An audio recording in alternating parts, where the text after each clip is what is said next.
Welcome to Corpstruction, the podcast of the Tulsa District U.S. Army Corps of Engineers. Today we're joined by Colonel Timothy Hudson, the Tulsa District Commander and District Engineer. Colonel Hudson is from Allentown, Pennsylvania, and is a graduate of the U.S. Military Academy at West Point. He holds master's degrees from George Mason University and the U.S. Army War College. His service includes assignments as a mathematics instructor at West Point, a platoon leader, company commander, battalion and brigade operations officer, professor of military science at North Carolina State University for the Wolfpack Army Reserve Officer Training Corps. He served as a battalion commander of the 20th Engineer Battalion at Fort Hood, Texas. Prior to his assignment at the Tulsa District, he was the Deputy J4 for Engineering and Logistics at U.S. Northern Command in Colorado Springs, Colorado. Colonel Hudson's deployment locations include Balad, Samara, Kirkuk, Mosul, Iraq in support of Operation Iraqi Freedom, and Afghanistan in support of Operation Enduring Freedom. Colonel Hudson took command of the Tulsa District July 8, 2022. Welcome to Corpstruction, Colonel Hudson. Hey, thanks, Brennan. So there are really two images people have of the Corps of Engineers. There's the engineering battalions primarily staffed by soldiers, which provide direct combat support for soldiers executing missions like clearing routes and creating barriers. And there's the civil works, military construction, and flood risk management side of the organization, primarily staffed by civilians, many of whom have military service. Or can you explain that dichotomy to people who might not be aware? Yeah. So, and though it may feel like a dichotomy looking at like an officer's career path where, you know, in particular, my own career path, I spent almost all my time with soldiers deploying to combat operations in the Middle East. And then all of a sudden here I am in the Corps of Engineers on this side with working with civilians, working in civil works, military construction, emergency management. There's really more overlap than we may think. I just want to point out a couple of those examples here. And we have the engineer officers that lead both. They lead our combat formations, and they also lead our USACE districts. But they really work very closely, and they complement each other. I got a couple examples of that. Just particularly during forward operations, when we deploy downrange, we rely on each other. So as a forward deployed combat engineer officer, I really relied on the reach back capability to reach back to the technical expertise from across the USACE formation. Some of that includes when we're looking at bridges and trying to classify the load class, or if the bridge has been damaged and we don't know how badly it's been damaged and what it can handle. We certainly rely on the Corps of Engineers' in-house expertise, and we have the ability to reach back and rely on that. And then also USACE, the civilian side, deploys their technical experts downrange to augment and support the warfighter as well. We have examples of many folks from across our dedicated district who have done that in the past. Just to name a couple, B.J. Parkey. Turns out that we both served in Mosul almost the same time. Pretty fascinating. That was 15 years ago. Patrick Beard in several places, a lot of time in Korea supporting the fight out there. Jacob West just recently redeployed, helping with base camp development. Just recently, the news, we saw the dam that was damaged. Still some controversy over how it was damaged in Ukraine and the impacts it's having on Ukraine. But these Corps of Engineer experts, a lot of dam experts in our district in particular, looking at the Mosul Dam. We have folks from our team that have taken a look at the Mosul Dam, what the impacts would have been if that dam had been damaged, and the flooding that would have occurred down through Mosul and the rest of Iraq. And then just all the construction that we do downrange as well, both for our partners and the locals and schools and military facilities downrange, and as well as the camps that our soldiers live in and operate out of downrange. There's so much overlap there, and it's great to see all the dedicated professionals that serve as civilians on their day jobs here in Tulsa District, but then have also raised their hand and volunteered to support the warfighter as well. In your deployments downrange, did you encountered some civilian Corps of Engineers employees? Yeah, I did. In fact, I put a note on here one thing I appreciate is that whenever there's a forward deployed USACE element, they always raise the engineer flag, like on your hat right now. Right. And I know that I have an ally and a partner there for solving the most difficult problems we have. And just most recently, in 2018, I was in Bagram, Afghanistan, and there was a forward element there comprised of almost all civilians. And we had some really difficult construction challenges that we were facing, particularly in areas that were not safe, right? So figuring out how to do construction in areas that weren't safe, that you can't get to by road, and the contracts and moving supplies and resources, and it's working with multiple countries to try to build and solve these problems to set up Afghanistan. Obviously, things ended a little bit differently there than we would have hoped, but it's been great in Iraq, Afghanistan, Kuwait, around the world to see that engineer flag flying in the partnership there. I remember being in Kandahar in 2017. I was deployed with the Air Force as a first sergeant, and I remember seeing some Corps of Engineers civilians at Kandahar and running up to them, and they looked at me like they weren't really sure how to react. I don't think I'm not sure if they understood why I was over there with the Air Force, but yeah, I was telling them, oh yeah, I work for the Tulsa District, so it is good to see Corps of Engineers people out when you're deployed, especially. I know it brought a smile to my face. But so you live up in, I think, in the Skytech area. Is that correct? Sort of in that. Yeah, north of Tulsa, up in, near Owasso. Yeah. Yeah. Okay. And I've talked to the Rangers, and they said they've seen you out. You're big into outdoor recreation. What types of outdoor recreation are you most into? Yeah, that's a good question. So you mentioned in the bio that we came from Colorado Springs, and so the recreation we enjoyed there is different than the recreation we enjoy here in Oklahoma. And with as much as our family moves around, we try to take advantage of and enjoy whatever the local area offers. So we went from a lot of skiing and mountain biking to the little flatter terrain here in Right. Oklahoma, and so how can we just make the most of our time here? So we picked up an old boat that's running okay for us, and thought that'd be a good opportunity to take advantage of these beautiful lakes that the Corps has here. So been out on several lakes already this summer, and we enjoy fishing and just boating. It's hot, so we jump off the back and swim some, and pull a tube, and the kids bring their friends out as well, so it's just a good place to bring everybody together and enjoy the lakes, enjoy time as a family. Yeah, I had to ask you this, seeing that you're from Allentown. I bet you get it all the time. So do you like the song or not? I'm indifferent. Okay. That's a good question. So you're nearly at your 1-year anniversary here. You've had a chance to travel around. I think you've probably visited all, if not most, of the projects by this point. Still got a couple more.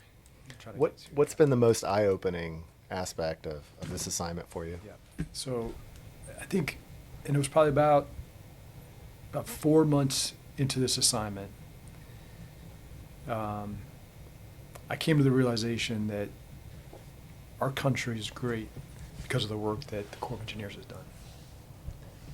And the way that we've managed water, the vision of the engineers and the leaders for how they wanted to manage water across our country has made this country great for economic growth, for water security, for energy security with the hydropower, the regulatory, keeping our water clean and safe for use. Just the vision for how we manage water in this country, I believe, is a major contributing factor for what's made this country great. And if I looked at places that I've been around the world and I've wrestled with why is this country not developing? Why is it so challenged? Why is there continuous fighting here? And many times that's because of a lack of managing water and that valuable resource. So the work that the Corps of Engineers did and continues to do is a major contributing factor to why our country's been such a great country for so long. And the second part of that is the support to the warfighter as well. We talked a little bit about the support. I don't know of any other country that deploys civilians to a combat zone to support engineering. I haven't seen that. I'm working with multiple countries downrange, mostly from Europe, but I've never seen their civilian engineers coming and supporting the way our team does. But then also all the infrastructure, the state-of-the-art infrastructure that we provide to the warfighter here in Oklahoma and across the country, so that our troops, our airmen, our Marines are able to train and then follow on and go fight and maintain their equipment to be the best military in the world, with the backbone and the infrastructure coming from here in the Corps of Engineers and what we provide. So. It's interesting too that you brought up the impact the Corps of Engineers has had on the infrastructure in the nation. I mean, especially in Oklahoma, this state is so wrapped up in, I mean, the history of the Corps in the state of Oklahoma, especially in the 20th century and since, is, I mean, they are really linked tightly if you think about it. I mean, with 38 projects that we have and the other, and that's just the, typically the reservoirs and stuff, but I mean, water especially, it's certainly been, an economic contributor for this region and allowed growth. Hey, great point, Brendan. Recently we attended the bridge ribbon cutting ceremony down for the new Eufaula bridge over the dam, and we had some partners from across Oklahoma there that we shared in giving just a few opening comments for the ribbon cutting, and one of the comments was that the top 3 economic drivers in Oklahoma, the first is energy. We're part of that, part of the energy with our hydropower. The second, aerospace, and people probably think of American Airlines, some of the other airlines, but a major part of that is the aerospace work that we do down in Tinker, second largest employer in Oklahoma, and all those facilities that have been built and maintained and refurbished by the Corps of Engineers employ so many folks down there. At Tinker, that's the number 2, and the number 3 economic driver in Oklahoma is recreation, which, as you mentioned, really wasn't even a thing.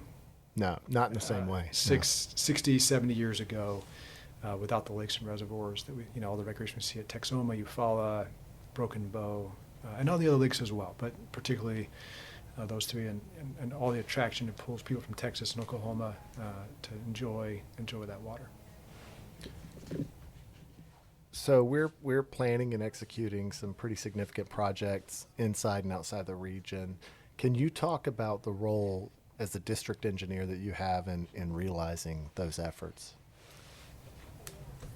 Yeah, that's a great question. I didn't anticipate work in California. When we learned that our family was assigned to, here in Tulsa District, didn't realize that we're going to be some major projects out in California. And then support that we're doing down into the Fort Worth District, down into Galveston as well, supporting our region. And we're getting ready to do some work in Little Rock District as well for the F-35 bed down. So what's the role of the district engineer? I look around. I'm surrounded by experts, with folks with the right education, the training. We have folks with decades of experience. They've got great certifications, taking the time to invest in the professional development.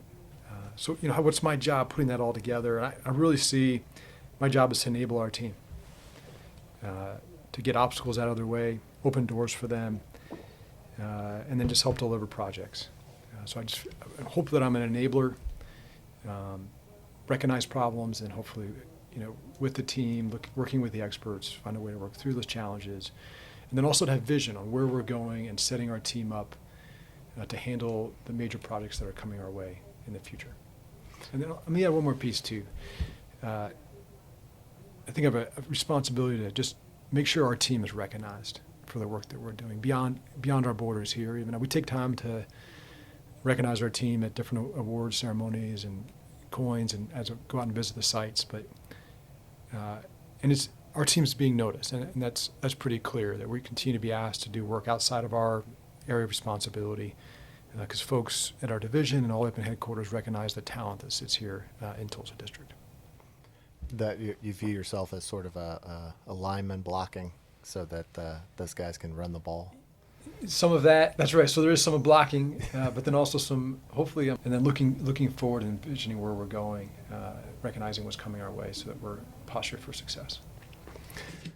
So a few months ago, you promulgated the Tulsa District strategy map.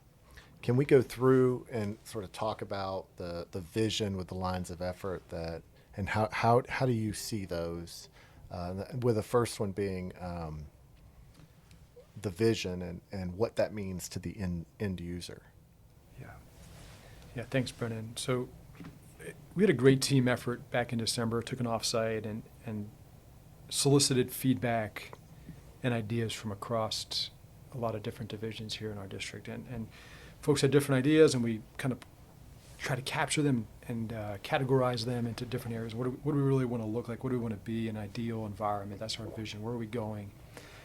And we kind of settled on three things that we want to be, and that's trusted people, strong partnerships, quality projects. If we do those three things, we can help secure our nation and serve our communities here in our area of responsibility.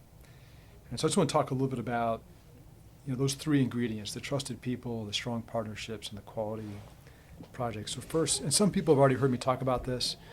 I had the opportunity to talk to several different groups in our district, but just briefly, our trusted people, that's our foundation is trust in this organization, both within the organization and then external organization as well. People should look at it and say that's a trusted agency. When we work with the Corps of Engineers, no matter who it is, we can trust that they're giving us the truth, they're being transparent, they're being open, and they have our best interest in mind. And they're going to do the right thing. They're going to follow the law, follow policies. We trust that organization.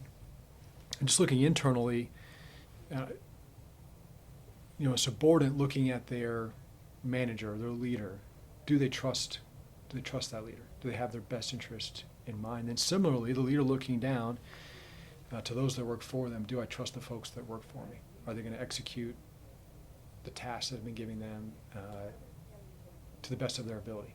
And can I trust them to go? And so many folks in this district work autonomously. We're spread, as you know, across a large area, with many folks not seeing their supervisor oftentimes for months on end, just the way that we're spread out across our area here. And so that trust is so important. And then just left and right as well. When you work with your sister division or even people within your division at different sections and branches, do I trust them? We're continually working on building those relationships. Every interaction is either building that trust or hurting that trust a little bit too, on how reliable people are, how responsive. So that's, I'll just say that in our nation, in our communities, they're relying on us. Oftentimes they don't think about what we're doing. They kind of take it for granted. But that trust is critical in our national security and our local security. Relies on the work that our team does. So that trust is our foundation, our bedrock. Second major ingredient that the team came up with is strong partnerships. And there's a lot of discussion about the word strong. Is that the right word to use for our partnerships? In our backyard, we have a soccer goal. It's not a regulation size soccer goal. We have a soccer goal that our kids kick the soccer ball in our backyard. And the net's coming down. It's not staying up around the goal. And it's because the twine that was used, that came in the packaging to hold the net on there, it wasn't strong. So when the kids kick the soccer ball in there, it rips a little bit, so now the net's coming apart. And so the goal's not very useful because it wasn't the right material. So we got to buy some stronger twine to hold that net up there. So that's kind of what I started thinking about strong. That's what I thought of, is it's not going to come apart when it's given, through the elements of the weather and when there's soccer balls slamming into it, that tension, things are pooling. That's how our partnerships need to be, because frankly, our projects that we're delivering, both on the civil work side and the military side, in our emergency management, those are all hard problems. We're responding to an emergency. We're trying to fix a levee, fix some gates, maintain a dam, respond to a flood, deliver a very complex hangars down at Tinker. Those partnerships are critical. there's challenges along the way, there's disagreements along the way, but how do those partnerships respond? And so that we thought that's critically important. And for us to deliver, we've got to have those strong partnerships that endure through the challenges and setbacks of any project that we're going through. And then lastly, quality projects. And Brendan, we talked earlier about just kind of the reshaping of the geography here in Oklahoma. A lot of the infrastructure was built and intended to last for 50 years, and a lot of it now we're at 70 years. Yeah. Because there's quality delivery from our original teammates and folks that worked for the Tulsa District decades ago. And it's not like our projects are critical. We talked about this a couple times. If it's not quality, someone's gonna suffer. Right? Someone's not gonna do their job well. Someone's gonna have their house underwater. Equipment's not gonna be able to be maintained the way it should be maintained. Soldiers aren't gonna be able to train. Airmen aren't gonna be able to train correctly. So that quality is foundational to what we do. There's been some challenges across the Corps of Engineers recently. We've had some challenges ourselves with quality, and so we're relooking. What are some of the controls? What are the processes we need to put in place to make sure we're delivering those quality projects? And all three of these things are interrelated. The trust helps build the strong partnerships. The quality projects helps build the trust as well. So all these three things are interrelated. And right now we have teams that are working on initiatives for all three of these lines of effort. For how do we continue to build trusted people? How do we take care of our people? How do we put some structure behind our partnerships? And what are the most important partnerships? And what's the strength of those partnerships? We have a team looking at that. And then we have a team looking at quality as well. And how do we make that part of our processes and ensure that those processes are in place to make sure we're delivering quality as well.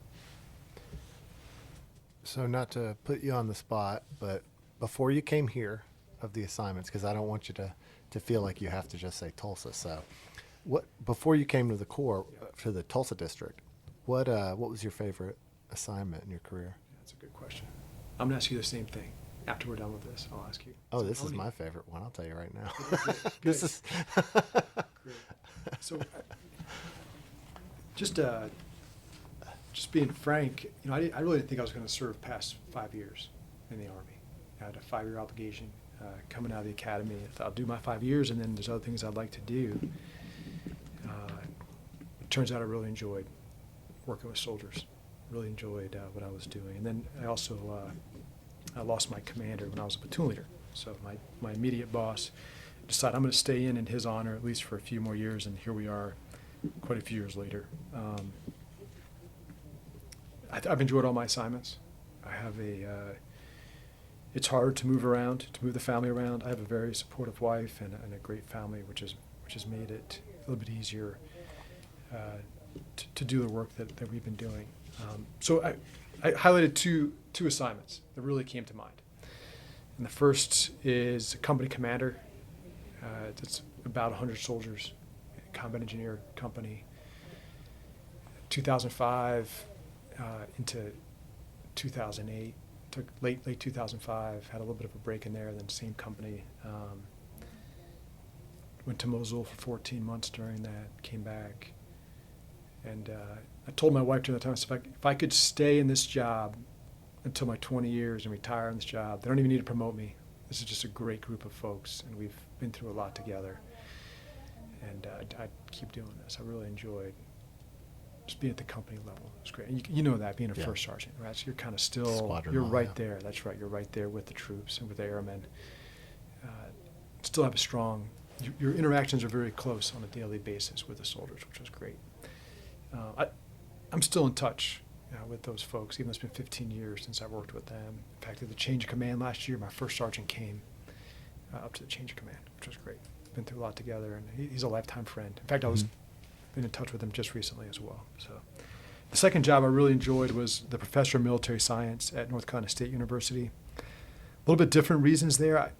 There's just a lot of energy working with young people. Yeah. Right? The world's before them. They're in college. They're thinking about their future career. They're learning leadership.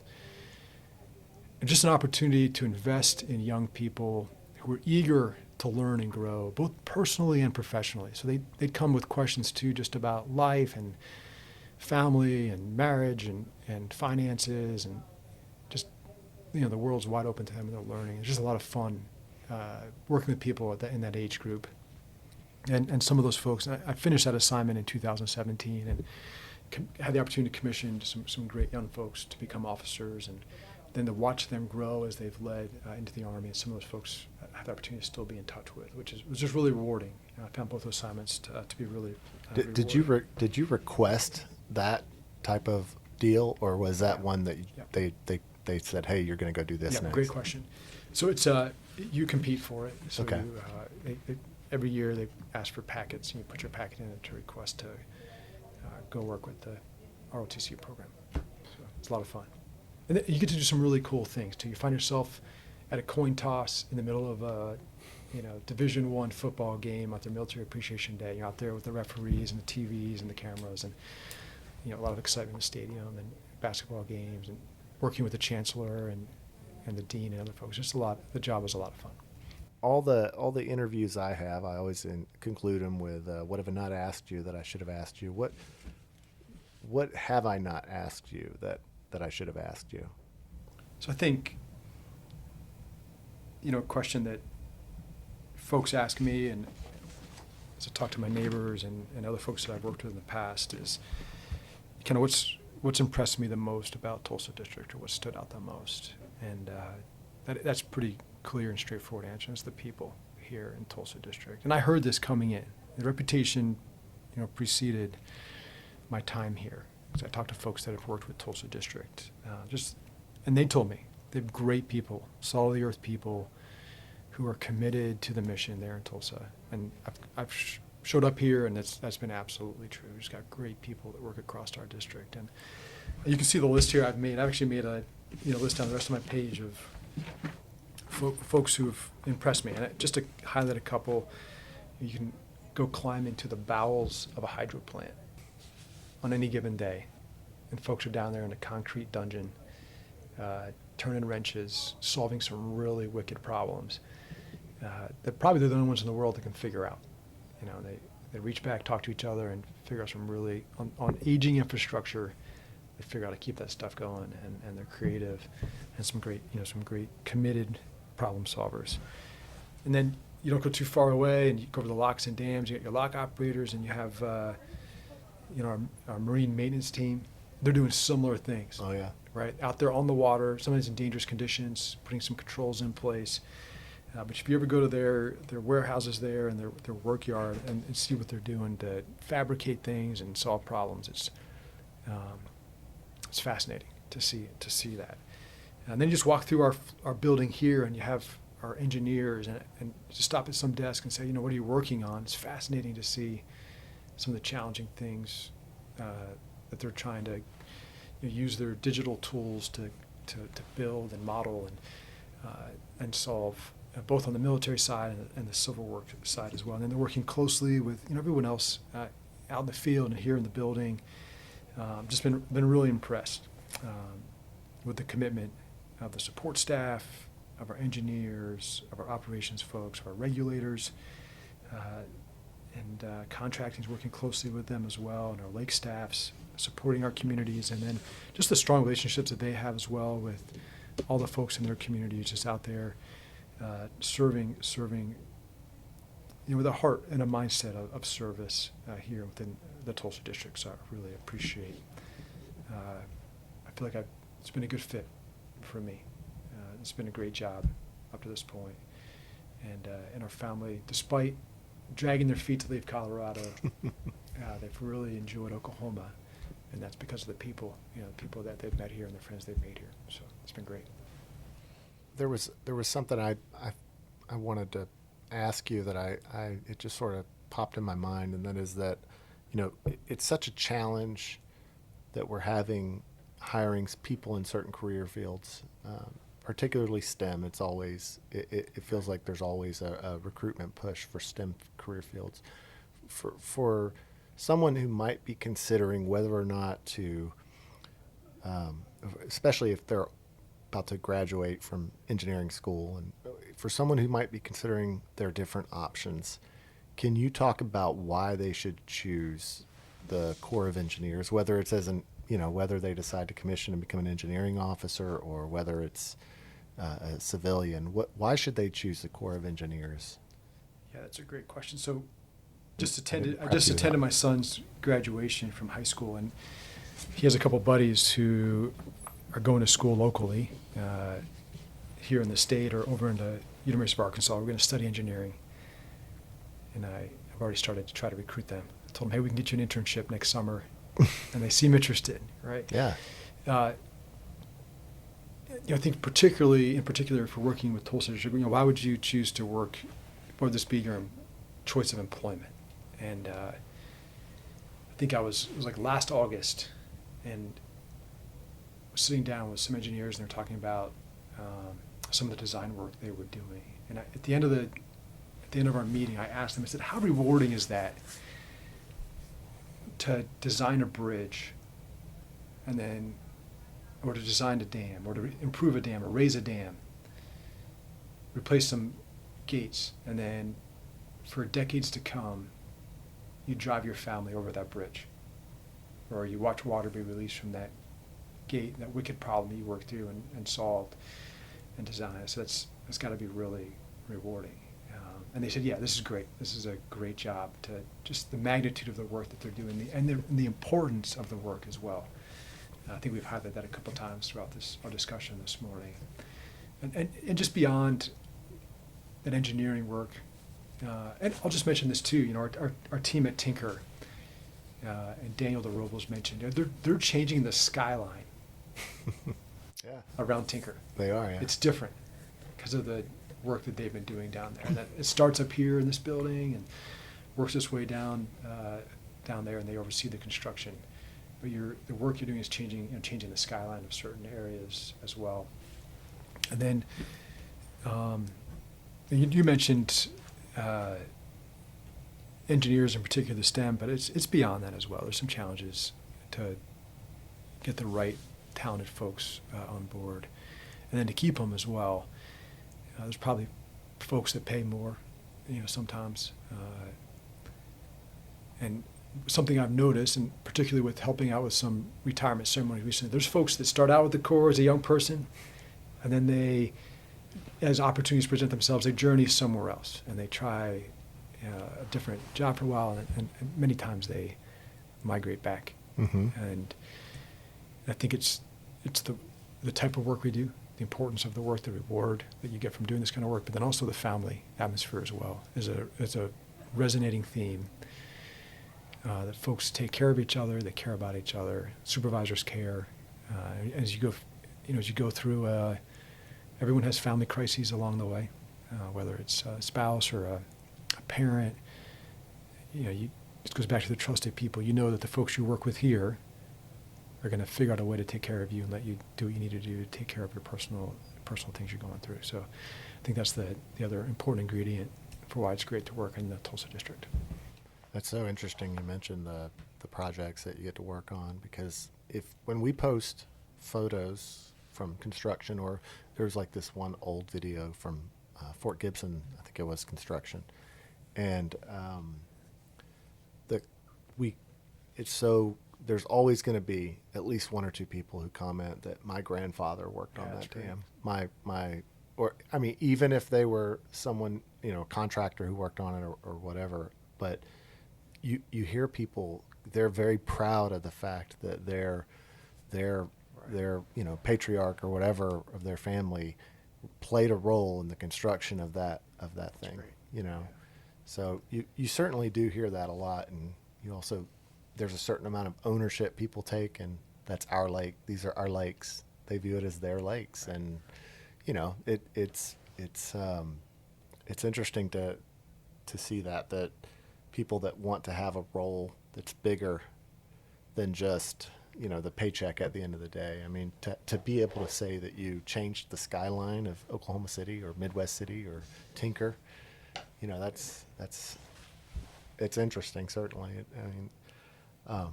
Well, thank you for taking the time to sit down with with us and talk about, what you're seeing in your 1 year as you approach your 1 year anniversary here. I know that typically it's a couple 2 to 3 years, I guess, for most commanders. So you're about to hit that halfway point. It's going here soon. quickly. Yeah. Yeah. Well, thank you again. Yeah. Sir, Thank for you, taking the Brennan. time. Appreciate putting this together. Thank you for joining us for Corpstruction. Corpstruction is a production of the Tulsa District, U.S. Army Corps of Engineers Public Affairs Office. Today's episode was brought to you by the Executive Office of the Tulsa District, U.S. Army Corps of Engineers. Thank you for joining us, and have a great day.